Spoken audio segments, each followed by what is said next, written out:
Terima kasih kepada para kiai yang baru saja menyampaikan pertanyaannya, luar biasa, lebih bagus lagi. Baik, yang pertama saya mulai soal yaitu hubungan kami, saya dan kawan-kawan di FPI dengan NU. Perlu diketahui bahwa para pendiri FPI ini dari kalangan habaib dan kiai di Jakarta semuanya merupakan keluarga besar NU. Semuanya merupakan keluarga besar NU. Sehingga secara prinsip, apakah itu akidah maupun syariat, FPI dengan NU tidak berbeda.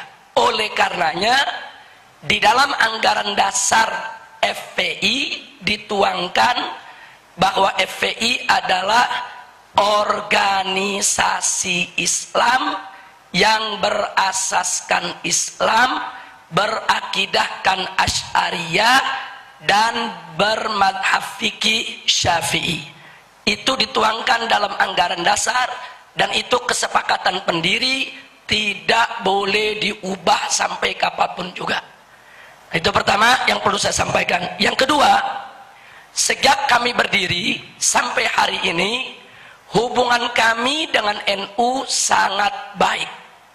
Sekali lagi, saya bicara dalam tataran organisasi, di pusat maupun di daerah. Tapi memang kita tidak pungkiri, ada perbedaan-perbedaan pendapat yang terjadi antara kami dengan tokoh-tokoh NU, bukan dengan NU. Tolong dibedakan. Dulu saya pernah berseberangan pemikiran dengan Gus Dur. Ya, itu sudah berlalu, sudah selesai. Nah, cuman sekarang ini orang ungkit-ungkit lagi. Nah, padahal orangnya sudah meninggal dunia, saudara, terus diungkit-ungkit lagi di tengah masyarakat. Tujuannya apa? Tujuannya jelas, untuk mengadu domba kita. Jadi mafat-fat, apa yang sudah berlalu berlalu. Dulu saya berseberangan pemikiran dengan Gus Dur dalam konteks apa? Konteks sekularisme, konsep pluralisme, konsep liberalisme. Dan saya pernah bertemu dengan Gus Dur di kantornya atas usulan daripada Kiai Haji Hasyim Muzadi. Saya temui beliau, kita bertemu, kita duduk bareng. Kemudian Gus Dur yang menyatakan, Habib Rizik, bagaimana kalau satu saat nanti kita dialog? Saya jawab, baik Gus, nanti saya kumpulkan seluruh para pendiri dan tokoh FPI. Gus boleh kumpulkan semua pimpinan daripada PMBNU yang ada, ayo kita duduk bareng. Gus boleh, pokoknya Gus Dur boleh bicara, mau 2 jam 3 jam kami siap dengarkan. Tapi nanti setelah itu Gus Dur juga mesti dengarkan saya bicara. Kita gantian. Dan beliau berdiri langsung ajukan tangan, sepakat Habib Rizik, kita selamat. Nah, ini kejadian di kantor Gus Dur. Tapi sayang sejuta sayang, sebelum kami sempat mewujudkan pertemuan dialog tersebut, akhirnya beliau sakit dan beliau meninggal dunia. Tapi keinginan-keinginan ini tetap kita junjung tinggi. Makanya hubungan saya dengan Gus Solah sampai hari ini sangat baik. Nah, apalagi dengan almarhum Kiai Haji Hasyim Muzadi. Kiai Haji Hasyim Muzadi sudah saya anggap bukan hanya sebagai sahabat, tapi sebagai orang tua, sebagai guru. Nah, perlu saya sampaikan, semasa hidup Kiai Haji Hasyim Muzadi, tidak ada satupun gerakan FPI yang menghebohkan di televisi kecuali Ki Hasyim langsung tabayun kepada saya. Kadang-kadang malam itu beliau langsung telepon, Habib Rizik, ini ada kejadian begini melibatkan FPI, itu bagaimana ceritanya? Nah, beliau minta penjelasan. Nah, kadang-kadang saya dipanggil, Habib Rizik besok bisa gak datang ke kantor PBNU, kita mau dengar. Saya nggak mau dengar dari orang lain. Kemudian kita datang. Bahkan ada yang lebih mengejutkan lagi, begitu terjadi peristiwa di Kendal, mungkin masih ingat beberapa waktu yang lalu, itu pagi-pagi jam 6 pagi Kiai Hasyim udah ngetok pintu rumah saya. Beliau telepon saya nggak dapat, jam 6 udah ngetok pintu rumah saya. Habis sholat subuh dia berangkat. Nah, kemudian disampaikan, Habib, sengaja saya datang kemari, saya nggak mau ke kantor dulu, karena ini kalau ke kantor nanti banyak wartawan pasti nanya. Kalau saya belum dapat dari sumber yang sebenarnya, bagaimana saya jawab mereka? Duduk di rumah, sarapan di rumah, kita jelaskan apa yang terjadi. Itulah sosok almarhum Kiai Haji Hasyim Muzadi. Beliau itu suka tabayun, beliau lalu berkomunikasi, mengklarifikasikan berbagai macam masalah. Makanya hubungan saya dengan beliau sangat-sangat baik. Nggak sampai di situ, terakhir sebelum beliau meninggal dunia, setelah kami turun aksi 411, kemudian merencanakan aksi 212. 3 hari sebelum aksi 212, Kiai Hasyim Muzadi ini mengejar saya. Telepon saya nggak nyambung-nyambung, saya gonta-ganti nomor karena banyak penyadapan.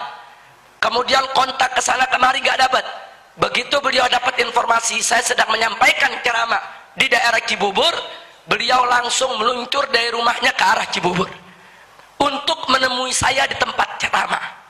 Nah, begitu ketemu, beliau minta bicara. Nah, begitu bicara, apa yang disampaikan?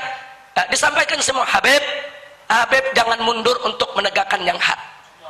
Ini gerakan PKI di mana-mana sudah merajalela. Saya sudah bicara langsung dengan Presiden. Saya ini Dewan Pertimbangan Presiden. Saya sudah sampaikan kepada Bapak Presiden, tapi sampai saat ini belum ada langkah-langkah konkret yang diambil. Tolong Habib jaga umat, tolong Habib satukan umat seperti 411. Nanti kalau turun 212, satukan semua umat. PKI tidak boleh dibiarkan untuk bangkit kembali. Itu amanat beliau ya, kawan. Kita terima. Nah, jadi sekali lagi saya katakan, hubungan FPI dengan NU ini hubungan ibarat hubungan anak dengan orang tua, saudara. Nggak ada yang aneh dalam hubungan itu, saudara.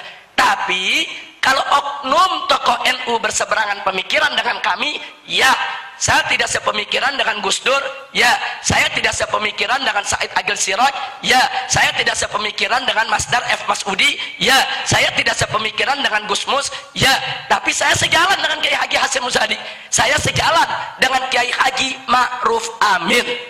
Bahkan Kiai Haji Ma'ruf Amin manggil saya ke MUI. Begitu saya datang ke MUI, saya dijabat tangan, Habib Rizik, ini kasus Ahok harus dikawal sampai tuntas. Beliau yang amanatkan kepada saya. Nah, beliau selain ketua umum MUI, beliau juga Rais Am Nahdlatul Ulama. Saudara, jadi siapa bilang kami punya permusuhan dengan NU? Tidak. Kiai Haji Ma'ruf Amin orang tua saya. Bahkan beliau yang memberikan amanat kepada saya, ini kasus Ahok jangan sampai ditinggal. Habib Rizik harus tuntaskan ini kasus. Nah, jadi sekali lagi karena itu saya diberi semangat oleh orang tua, diberi semangat oleh Kiai Haji Ma'ruf Amin, sampai hari ini kasus Ahok tetap kita kawal. Setiap sidang tetap kita kerahkan umat untuk menjaga sidang tersebut. Namanya